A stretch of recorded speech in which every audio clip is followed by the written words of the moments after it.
Institution म्हणून built up करायचा आमचा प्रयत्न आहे आणि त्या दृष्टीनं ही कार्यशाळा होते।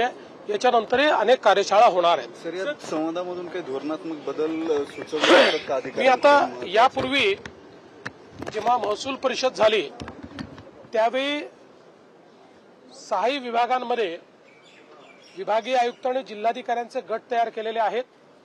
त्यांना विषय नेमून दिले आहेत।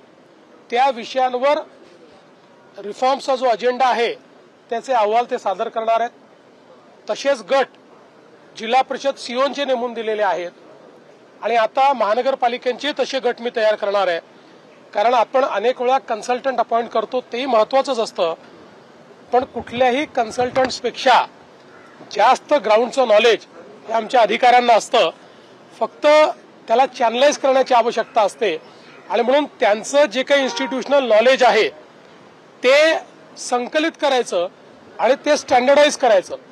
आम्ही हा प्रयत्न केलाय की स्टँडर्डायझेशन झालं पाहिजे, मिनिमायझेशन झालं पाहिजे, म्हणजे कमीत कमी कागदपत्र लागले पाहिजे आणि ऑटोमायझेशन झालं पाहिजे। सगळ्या गोष्टी ऑटो पायलट मोडवर आल्या पाहिजेत, अशा प्रकारचा आमचा प्रयत्न आहे।